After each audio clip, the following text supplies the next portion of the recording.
My disclosures are the two main ones. The first one is I get royalties and I'm a consultant for Stryker.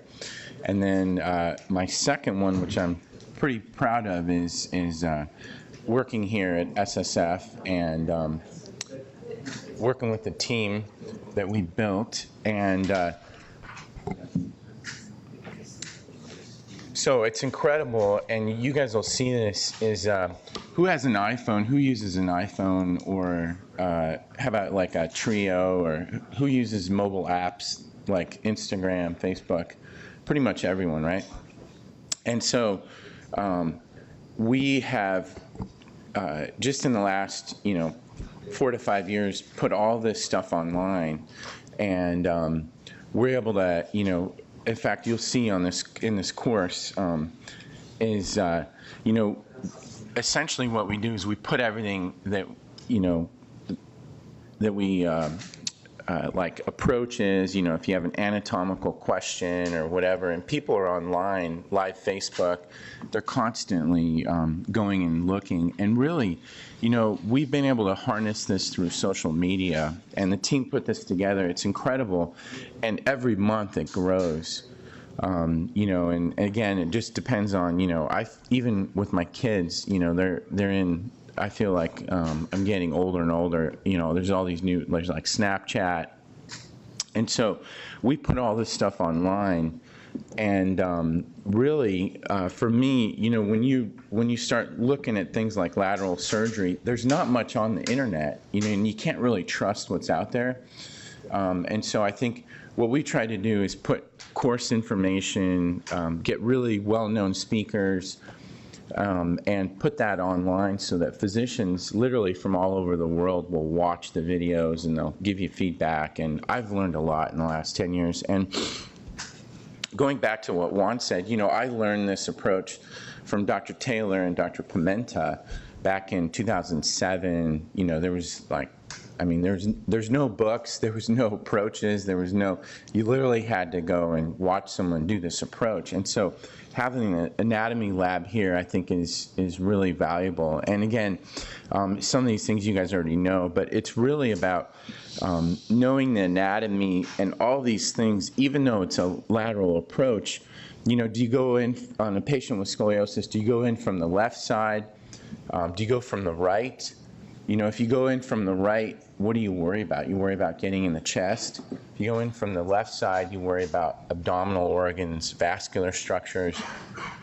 On a patient that, like a scoliosis surgery that I'm going to do, I look at everything. I look at the MRI, I look at the CT scan, I look at the coronals, I look at the every single, and on an MRI you can get a lot of information about, for example, where are the vascular structures, because you have to remember the spine is a three-dimensional structure. So if you're going lateral, you literally could be right on top of structures that you never even imagined that could be there. And again, whether you're doing oblique or lateral surgery, you have to understand the anatomy. And being a neurosurgeon, and I'm sure you guys feel the same way, or orthopedic surgeon, we weren't trained to do retro, peritoneal approaches. I mean, that's urology stuff, right? I mean, they do all those things. And the only time I think I was ever in the retroperitoneum was when I was a junior resident. We put a distal shunt in, and it was like somehow we ended up in the retroperitoneum. But it's not a common area. And like Juan was saying, even I get nervous when I see retroperitoneal fat, just because it's not a structure that I'm used to seeing. And so, when you put up a diagram, or the companies, and none of the books actually, they're all these cartoon figures about how you're going to do the approach and what things look like. And the reality is that it never looks like this, right? It's all nicely dissected, and here's the diaphragm, there's the chest. And if you look at the older textbooks, there isn't really that much on the lumbar plexus. It's like the brachial plexus. They have these cartoon, here are the roots, here are the trunks, memorize this, and then pass your exam, and everything will be fine.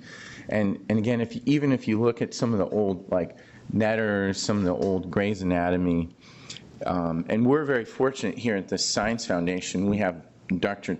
Tubbs, who's like the world's greatest neuroanatomist. And when we started working together, we started looking at all these old anatomical pictures, and they're all wrong. I mean, they're all wrong in the sense the way they label it, the relationship to the psoas, to the muscle, to the transverse processes, and again, I mean, they're just all wrong, and they all kind of copy each other a little bit. So Dr. Tubbs worked on, in fact, we're just about to release a new book with Tima. It's basically just on the lumbar plexus. And again, these are kind of the things like when I was learning the approach, I mean, I don't know about you guys, but it doesn't look like this in real life when you're doing surgery, right? And so all the pictures, and if you look at the more modern, recent stuff, it looks better, but it's still, this is not what it's like in real life. And, you know, it always shows this view where, you know, you've got all these different sensory nerves that you have to watch out for. And then even more recently, the books have kind of updated it because as surgery's evolved, you know, we're doing these approaches, and so the books are starting to adapt. But even when you look, you know, the nerves are never correctly put on there. And this is one of the pictures I was able to get from Dr. Tubbs. These are all nerves. So there's sensory nerves, there's mixed sensory and motor, and I mean, that looks like that LA, you know, freeway, 405, Santa Monica.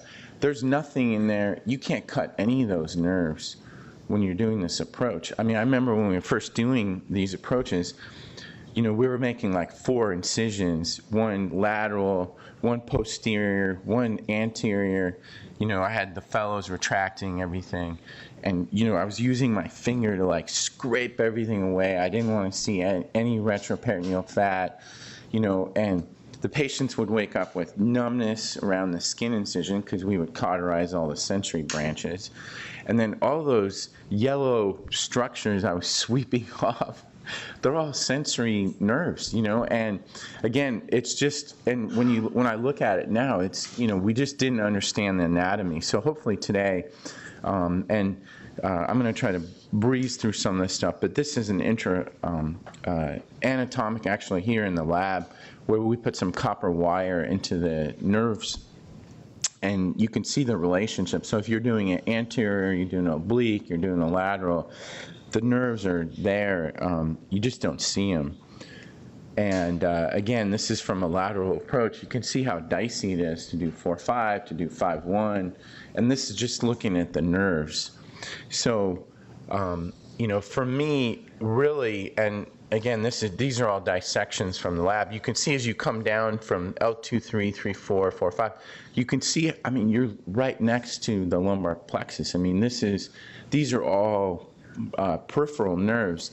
So if you knock out the femoral nerve at 4-5, the entire leg is gone. You know, they can dorsiflex, plantar flex, but hip flexion, knee extension, all that is gone because you get a peripheral nerve injury. So it's multiple nerve roots that you injure. And these are some great anatomical pictures from the lab. And you can see, I mean, it's a small little window that you work through. And to me, it's amazing.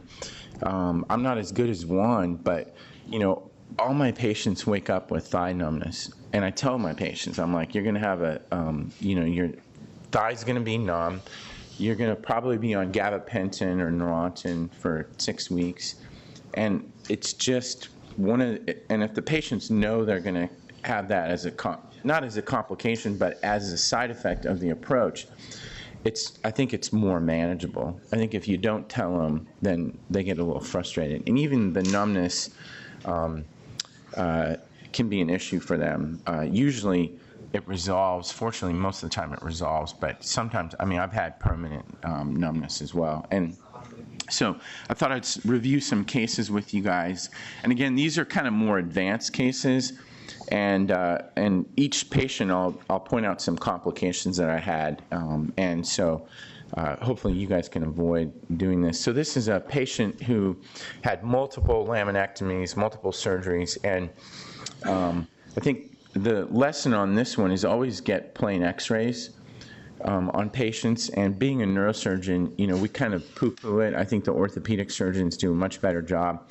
And I saw this guy for like a year or two, and for some reason, I don't know why, but we never did plain x-rays. So finally, we got some plain x-rays, and obviously when you get a CT and an MRI, you're flat, so you don't necessarily see that there's instability. And this guy had like 7 surgeries, had developed dural CSF leak, meningitis, and so when you get the plain x-rays, you can see there's maybe some instability there. And you can see how much it translates just on flexion and extension. And the complication I had with this patient, which was extremely painful, was this was my first femoral nerve injury.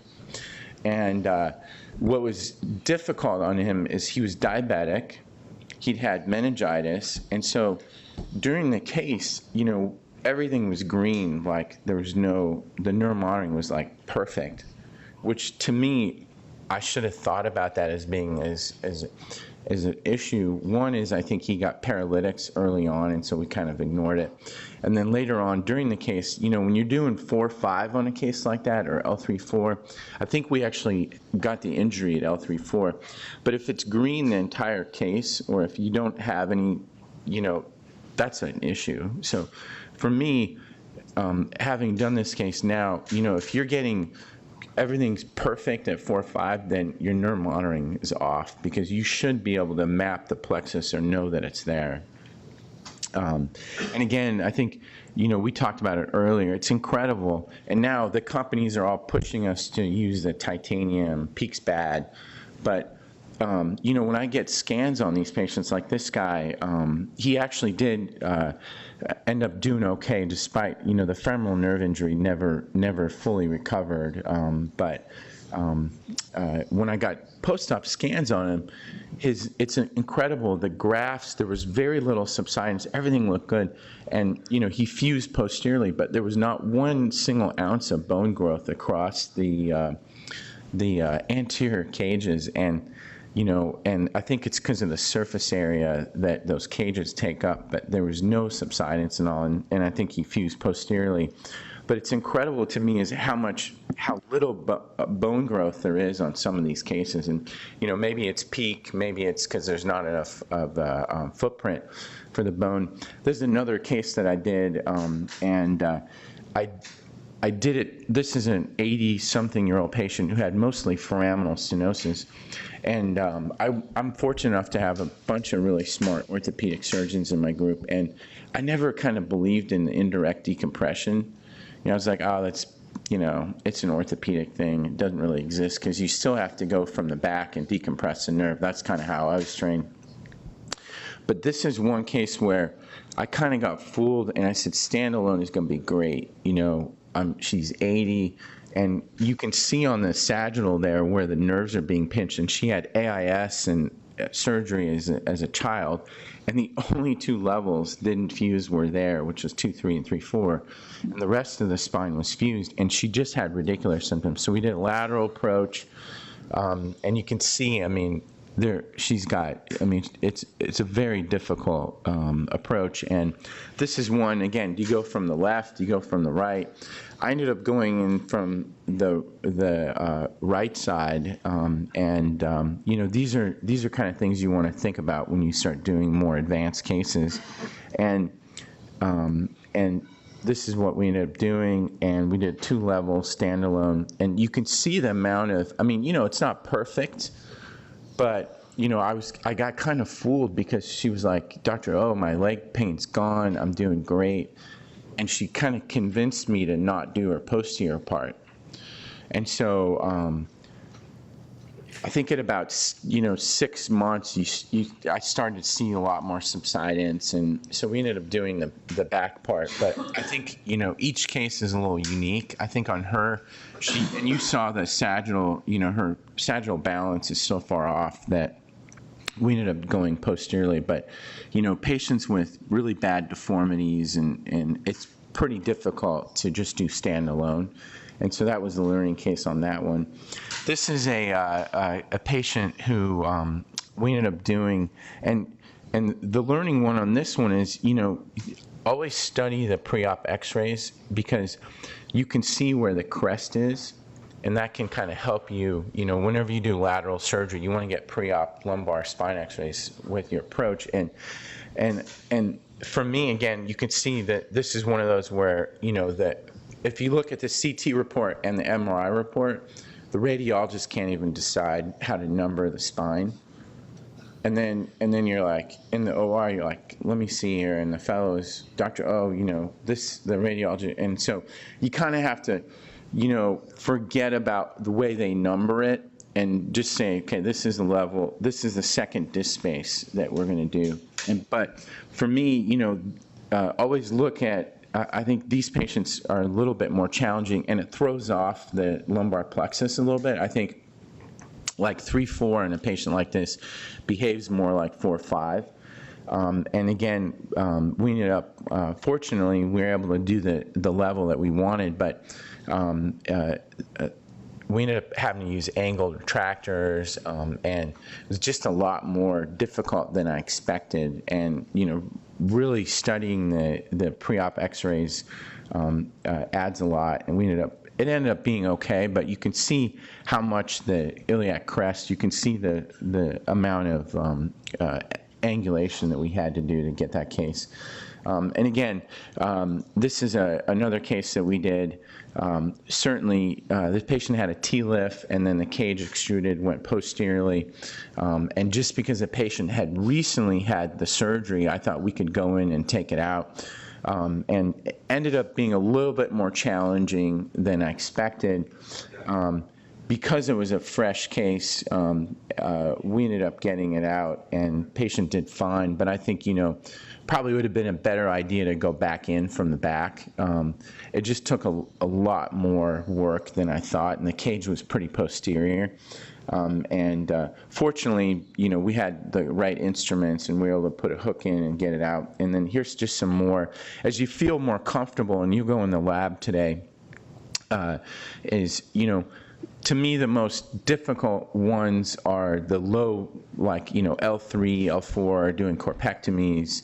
The low lumbar spine is very challenging, but once I think you start to become familiar with the anatomy and more comfortable with the plexus and understand, I think you can start doing some of these more complicated cases. Like this is a cancer patient that I did a one-level corpectomy, and then we'll talk about all the different approaches and, doing thoracolumbar approaches, staying out of the chest, trying to do go retropleural.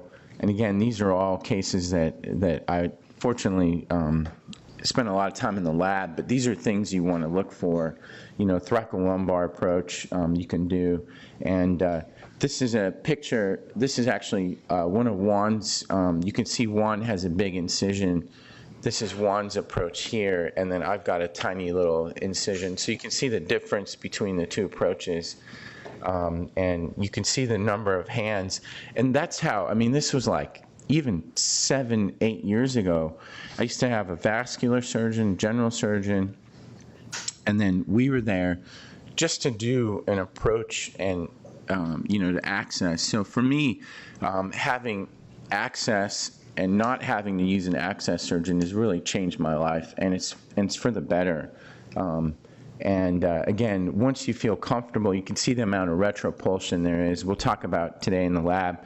You can get all that bone out from a lateral approach, and once you feel even more comfortable, you can go in and fish out some of these cages. This is a cage. Basically, we went in and drilled it out, and you can see it kind of had collapsed, and we went in and drilled it out and put it in a new cage. But I think as you'll see, and I've sort of, once you feel comfortable doing this, I think you can apply it to different parts of, the spine. This is a very large thoracic disc that was calcified, had multiple surgeries. I ended up going laterally, and you can see the retractor there on the view here, and you can see how posterior we've gotten And you can see basically what I did is I drilled out. I didn't even touch I just left that calcified portion and I just went all the way across. And you can see here, we went just completely across. We didn't even try to peel off the disc, so we just kind of made more room. And again, these are kind of more advanced. Once you feel more comfortable with the approach, these are the kind of things that you can do from a lateral approach. Again, another tumor case, we were able to go in, patient had radiation, and go in, and you can see how posteriorly you can get, just to take the tumor out. It was a metastatic case, another metastatic case. Again, you can see you can go pretty far posterior, and you're able to get a lot of the pathology out just from a lateral approach. So we're going to now transition to the lab, and Dr. Smith is going to talk about doing a 5-1 minimal access approach. Does anybody have any questions at all so far? Yes. How difficult is going back in laterally when it's been approached before? That's a great question. So it can be challenging. I think my experience has been the most challenging redo, like through the same area, is the chest, then it's the thoracolumbar, then it's the lumbar. And for some reason, I think because there's so much retroperitoneal fat, going laterally in the lumbar spine, it's not as challenging because there's not a lot of scar tissue there. There's not, and fortunately, most of the time, we don't even see the peritoneum when we go laterally. The ones I had, in fact, I had a very difficult redo thoracic on a patient where I had to go back in 6 months post-op, and that was pretty challenging. We ended up going through the chest just because the pleura was all stuck and everything like that. And that's kind of how I started doing it. I think most of the people in the room, initially we'd go through the chest, we'd go through the diaphragm, and as the procedure evolved, we now kind of try to go around everything.